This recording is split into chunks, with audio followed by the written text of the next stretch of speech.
office like this. Hi, everyone. Hi. I'm Becca. I'm American. I'm sorry. I'm here for the year in grad school, and I really like Australia. I think a lot of out-of-towners, when they're traveling, they tend to make fun of the place that they're in, but I'm from America. So I don't really have a leg to stand on. I hate my president, but I do like living in America. I'm from Rhode Island, which is the smallest state. It's just like New South Wales, except nothing is the same.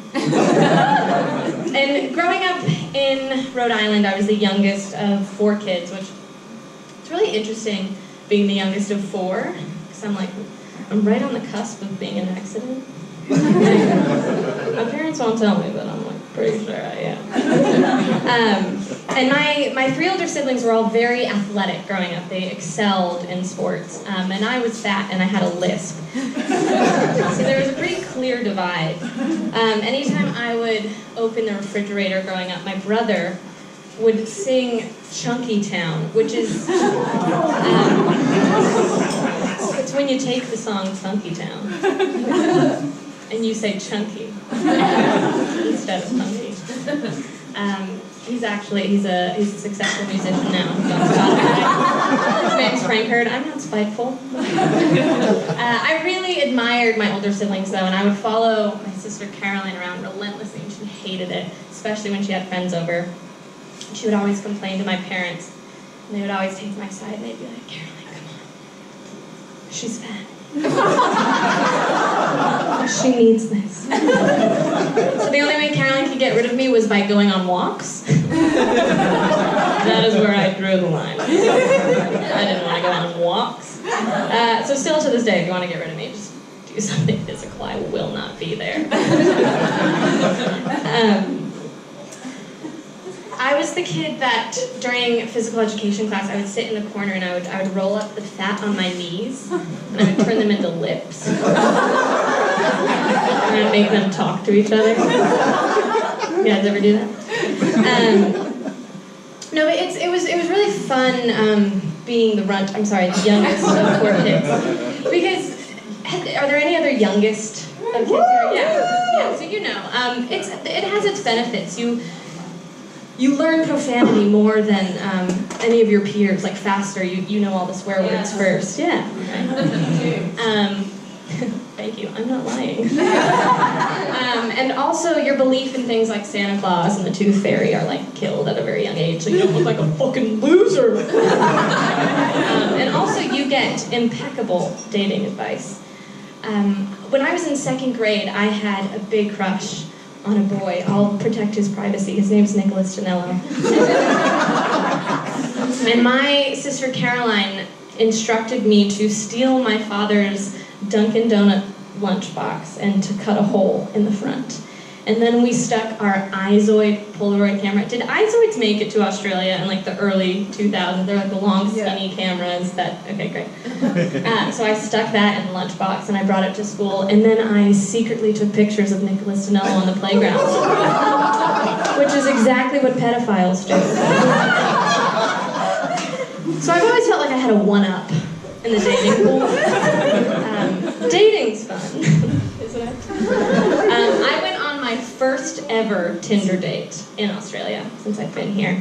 And this is how it went. I was halfway through a bite of my happy hour pizza. And the boy that I was on the date with, just out of nowhere, this is 100% true, just was like, I love eating pussy. It's just essentially hi, I do finance, my mom's my best friend, and I love eating pussy. It was essentially how it came off, just out of nowhere. But the worst part about it is he's definitely used that before. That's not a line you say once. And it's probably worked for him. But for me, it made me even more self-conscious than I already was, because talking about sex still turns me into a 6th grader. You know when you picture, you accidentally picture a coworker or a teacher having sex and it really strikes you? That's how I feel when I picture myself having sex. But I wish that I could have the confidence that Rihanna has. I wish could boast that sex with me so amazing. Look, it's probably fine.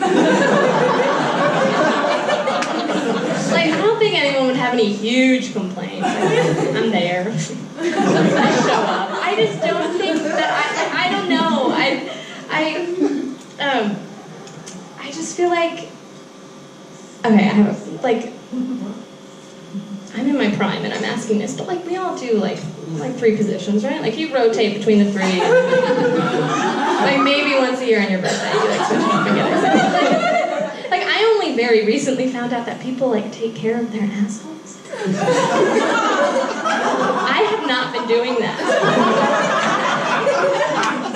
I didn't know that was a thing. My siblings didn't tell me that. I went through a lot of awkward and embarrassing phases growing up, like an emo phase, a Broadway phase, a masturbating to Jonathan Taylor Thomas phase. And I am of the belief that these phases are necessary when growing up, or else you might be a sociopath. Because you need to get that stuff out of your system. You know, like, I think a lot of adults will look at strange kids who, like, have imaginary friends or who talk to themselves, and they're like, oh, watch out one day for Johnny. Sociopath. But for me, it's the normal kids. It's the normal kids who aren't awkward at all that I am worried about. I think we need to keep an eye on them. I have assurance that I am not a sociopath because when I was a kid, I went through this phase where I would keep the tags on all of my clothing. And then when I was alone, I would pretend to be a cashier. And I would buy the clothes back from myself. And I'm incredibly normal now.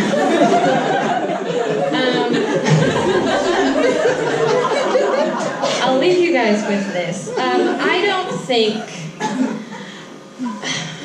think it's talked about enough today. How we shit our pants. It happens. I know it does. I know it's happened to some people in this room. And we don't talk about it, and I am about to. Prior to coming to Australia, I shit my pants in a grocery store. I don't know what happened. The day started out like any other. I had coffee. But if I had to worry about that every time I had coffee, I would not be able to live in Australia. The day was normal. It had started out like any other, and I had chosen to go grocery shopping at Food Lion, which, thank God, Food Lion is like America's IGA. So like, if you're gonna shit your pants in a grocery store, that would be your one choice. So like, had that working out for me. I was perusing the aisle for peanut butter. And I found it, and I was reaching for it, and that's when it happened. It was in the reach. Something about this movement. So it was like... And this had never happened to me before. So I had to pause, and I had to ask myself, Rebecca, did you just shit yourself? I had to think about it, and I was like, yeah. The worst part about it was I didn't leave. I really needed groceries. Got the peanut butter, put it in my cart, finished the rest of my grocery shopping. Paid for them. Gave the cashier a smile, loaded my car, drove home. And I stand here a stronger woman today because